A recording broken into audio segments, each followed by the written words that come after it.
भाऊंचा phone आला का महाराष्ट्राचे मुख्यमंत्री साहेब आपले फडणवीस साहेबांचा त्यांना कॉल आलेला होता की गोकुळला घेऊन तू मुंबईला पोच. पण मी सटाण्यातून मला मालेगावला पण त्या ठिकाणी प्रचारासाठी माझं त्या ठिकाणी रूट ठरलेला होता. त्यामुळे मी सटाणा मालेगाव करून प्रचार करून मला सायंकाळी येण्यास उशीर झाला.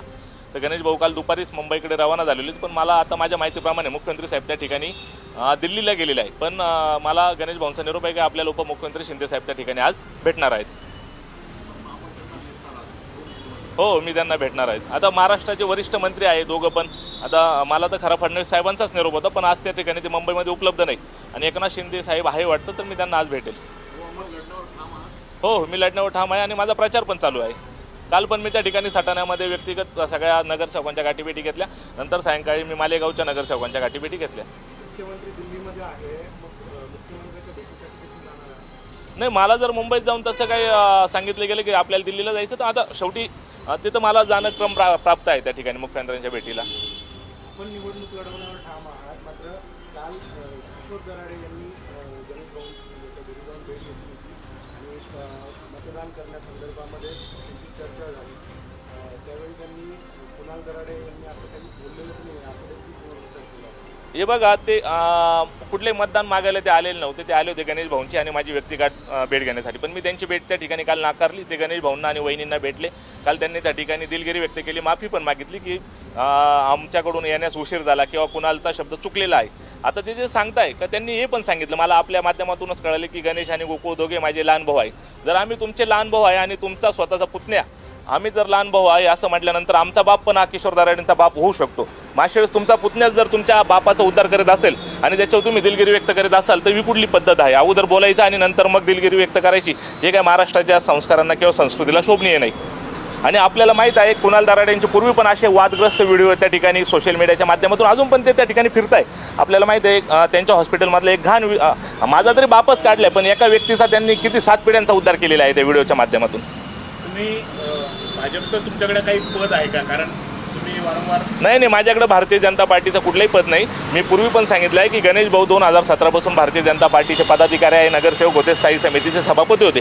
तेव्हापासून मी फक्त त्यांचा बॅकबोन म्हणून किंवा पडद्यामागचा एक कार्यकर्ता म्हणून त्या ठिकाणी राबतोय आणि जे काही कामं माझ्या वाट्याला आले ते मी प्रामाणिकपणे पार पाडलेले आणि त्याचा फायदा इनडायरेक्टली भाजपाला झालेला आहे.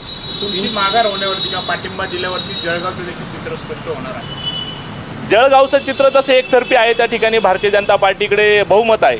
त्या ठिकाणी शिंदे गटाचा आणि भारतीय जनता पार्टीतले जे नगरसेवकांचं अंतर आहे ते बऱ्यापैकी 50पेक्षा जास्त आहे. त्यामुळे माझ्या माघारीवर जळगावचा प्रश्न सुटला मला असं वाटत नाही. 3-4 दिवसापासून 3 मंत्री आपल्याला पाठिंबा देण्यासाठी आपली मनधरणी करण्याचा प्रयत्न करत आहे. म्हणजे आपली उदय सामंत आहेत, गिरीश महाजन आहेत, दादा भुसे आहेत. आपण निवडणूक लढवण्यावर ठाम आहात, नेमकी काय कारण आहे? काय झालं, जोपर्यंत मी या निवडणुकीचा फॉर्म भरला तोपर्यंत मला या मतदारसंघातल्या नगरसेवकांची किंवा मतदारांची नाराजी मला माहीत होती, पण ती इतकी भयानक आहे मला माहीत नव्हती. जसं जसं मी लोकांच्या गाठीभेटी घेतल्या, प्रचार केला, त्या नगरसेवकांना भेटलो, त्यानंतर ही बाह्य स्थिती लक्षात आली की हे मागचे जे आपले आमदार आहे त्यांचा 6 वर्षाचा तो आमदारकीचा कालावधी आणि मधला 2 वर्षाची रिक्त कालावधी, या कालावधीमध्ये सुद्धा त्यांनी लोकांचे त्या ठिकाणी त्यांच्या मतदारांचे कुठलेही प्रश्न सोडवले नाही. कोणाला कुठल्याही प्रकारचा विकास निधी, एक साधं 1 लाखाचं किंवा 3 लाखाचं 10 लाखाचं पत्र त्यांनी दाखवावं की मी या वार्डात किंवा या शहरातल्या नगरसेवकाला दिलं, असं काही करेल नसतानाही जे 3 मंत्री आपण म्हणतोय, आता जे राज्याचे वरिष्ठ मंत्री आहेत त्यांना त्या ठिकाणी महायुतीचे समन्वयक म्हणून नाशिक जिल्ह्याची जबाबदारी त्यांच्याकडे दिलेली आहे. आणि अशा वेळेस त्यांचा उमेदवार निवडून येत नसल्याने, लोकांचा पाठिंबा गोकुळ गीतेंना म्हणजे मला असल्याने कदाचित त्यांचा उमेदवार त्या ठिकाणी पडतोय, म्हणून गोकुळ गीतेंचा जाहीर पाठिंबा त्यांना द्यायचा आणि ही निवडणूक एकतर्फी करायची असा त्यांचा काय असा आहे.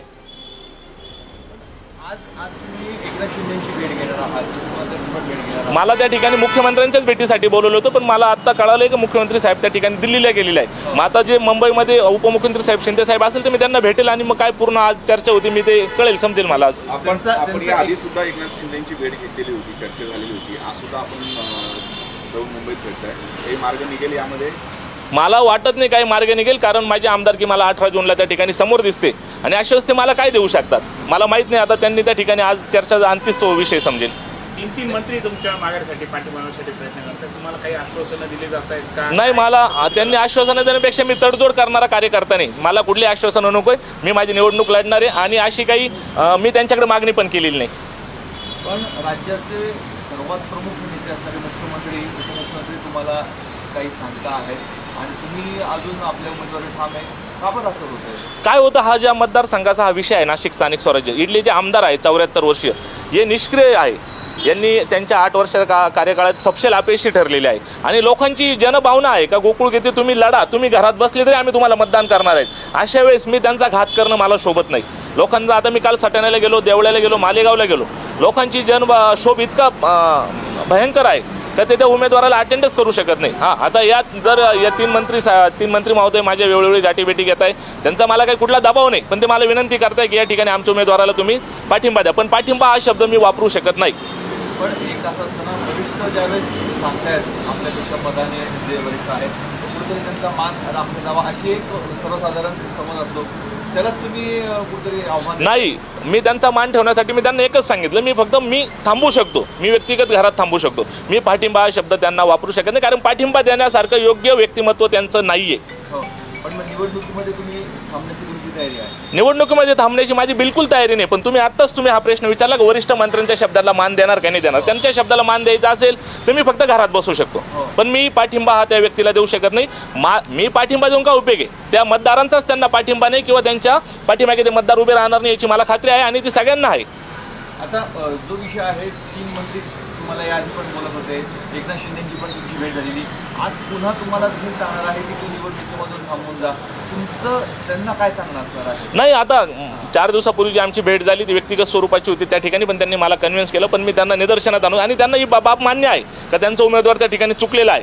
पण निवडणूक प्रक्रिया पुढे गेलेली आहे, माघारीचा टायमिंग संपलेला आहे, उमेदवार पण आता एबी फॉर्म बदलू शकत नाही, अशा अनेक गोष्टी असल्यामुळे कदाचित आज पुन्हा काय आता त्यांनी नवीन काही त्या ठिकाणी विचार करून ठेवलेला असेल का तो माझ्यापर्यंत पोहोचवायचा असेल तर बघूया, चर्चा होईल त्याच्यानंतरच मी तुम्हाला तो विषय सांगू शकतो. या ठिकाणी गणेश विधानसभेसाठी प्रयत्न केले होते, तिथे दुर्दैवाने पराभव झाला. आता ही निवडणूक तुम्ही म्हणतात की मला आमदारकी डोळ्यासमोर दिसते, या कंडिशनमध्ये जर तुम्हाला थांबण्याची वेळ आली तर तुम्ही काय तुमच्यासाठी सांगणार तुमचं पुनर्वसनासाठी? नाही, पुनर्वसन हे काही कोणी कोणाचं करू शकत नाही. शेवटी तो नेता पण तितका कॅपेबल पाहिजे, तो कार्यकर्ता पण तेवढ्या ताकदीचा पाहिजे, तो लोकांपर्यंत पोहोचलेला पाहिजे, तर त्या व्यक्तीचं पुनर्वसन होतं. आता राज्यामध्ये काय होतंय, आता याच निवडणुकीचं घ्या, तो उमेदवार कोणापर्यंत 8 वर्षात पोहोचलेला नाही किंवा त्यांनी त्या लोकांचे कामं नाही केलेले तरी त्याला जिंकून आणण्यासाठी ते माझा पाठिंबा मागताय. एक पाठिंबा त्या ठिकाणी काल परवाच प्रसाद बापू यांचा त्यांनी केलेला आहे आणि आता माझ्या पाठीमागे ते लागलेले आहे आणि निवडणूक ही लोकांनी हातात घेतलेली आहे. मी तुम्हाला सांगतो का लोक आता इतके पुढे गेलेले आहे, मी घरात जरी बसलो तर लोकांनी मला मतदान द्यायची त्या ठिकाणी भूमिका ठरवून ठेवलेली आहे. पण तुमची उमेदवारीमुळे मंत्री गिरीश महाजन यांच्याकडे संशय घेतली जाते की त्यांचा छुपा पाठिंबा तुम्हाला आहे आणि म्हणून तुम्ही एवढं बिनधास्त नाही, माझा आणि गिरीश भाऊंचा व्यक्तिगत तसा फारसा संबंध नाही आहे. मी त्यांना खूप क्वचित भेटलेलो आहे, फक्त गणेश भाऊंचे त्यांचे संबंध आहे. पण आता काय होतं, गणेश भाऊंचा लहान भाऊ असल्यामुळे आता गणेश भाऊ तिकडे राहतात, मी इकडे पोकार कॉलनीत राहतो, आपल्याला सगळ्या गोष्टी माहीत आहे. पण आता ते तसं वातावरण तयार केलेलं आहे की गणेश गीतेंचे भाऊ बंडखोर. मी आपल्याला पूर्वी सांगितलं की मी माझा फॉर्म अपक्ष भरलेला आहे, मी माझ्या फॉर्मवर भाजप हा शब्द लिहिलेला नाही आहे. जसा प्रसाद बापू यांचे 2 फॉर्म होते, एक भाजपाचा होता आणि एक अपक्ष होता. त्यांना एबी फॉर्म न मिळाल्यामुळे त्यांची अपक्ष उमेदवारी त्या ठिकाणी झालेली होती. पण गणेश भाऊ पण एकीकडे आम्हाला सांगतात की तुम्ही देखील मनधरणी करण्याचा प्रयत्न नाही, मला गणेश भाऊ नाही म्हणजे असं काय होतं नाही, आता गणेश भाऊंवर कुठल्या स्वरूपाचा दबाव आहे मला माहीत नाही. ते मला बोलतंय की आपण त्या ठिकाणी त्यांच्या शब्दाला मान दिला पाहिजे. मी त्यांना सांगितलं भाऊंना की मी शब्दांना मान देतो, पण मी त्या निष्क्रिय उमेदवाराला पाठिंबा देणार नाही. मी फक्त घरात बसू शकतो माझ्या भावासाठी, मी बाकी याच्या पलीकडे काही करू शकत नाही. पण आता शेवट काय समजतं, कन्क्लुजन काय समजतं, तुम्ही थांबणार आहात जरी पाठिंबा नाही, माझी भूमिका मी काल परवा पण स्पष्ट केली की मी थांबू शकत नाही. आजही मी सांगतोय, थांबणे हा शब्द माझ्या डिक्शनरीत येत नाही. मी जर थांबलो तर या अशा चर्चा केल्या जातील आणि समोरचा उमेदवार पण तितकाच भयानक आहे. ते वावड्या उठवतील का आम्ही एवढे दिले तेवढे दिले आणि माझा स्वभाव तो नाही. घ्यायचे असते तर मला ते 8 दिवसापासून प्रलोभन पण देत आहे, पण मला त्यांचा रुपयाचं भीक पण त्या ठिकाणी मी घेणार नाही. मला त्याची गरज पण नाही. मी माझ्या 2 टायमाचं जेवण करून सुखी आहे, मला त्याची गरज पण नाही. आणि माझा मित्रपरिवार तुम्ही बघत असाल प्रत्येक ठिकाणी त्या ठिकाणी किमान 200पेक्षा जास्त माझे मित्र त्या ठिकाणी या निवडणूक प्रक्रियेमध्ये सहभागी झालेले आहेत आणि उत्स्फूर्त प्रतिसाद आहे. मला कुठेही भाडोत्री शिक्षक किंवा कार्यकर्ता आणायची गरज नाही. ही निवडणूक त्या माझ्या मित्रपरिवाराने हातात घेतलेली आहे आणि मी जरी घरात बसलो तरी मला वाटत नाही माझे मित्रपरिवार त्या ठिकाणी शांत बसेल. नाही, तो विषय आता डायरेक्ट माझ्यापर्यंत ते आलेलं नाही, पण त्या ठिकाणी जे काय व्हायचं मध्यस्थी टाकले जातं एवढंच सांगेल मी तुम्हाला. मग आता तुम्ही जरी थांबले तरी निवडणूक प्रक्रिया ही पार पडली जाणार. ऑफकोर्स आता त्या ठिकाणी बॅलेट पेपरवर माझं आणि प्रसाद बापू हिरेंचं दोघांचं नाव येणार आहे. निवडणूक तर करावंच लागणार आहे. मतदारांनी ठिकाणी मतदान केंद्रामध्ये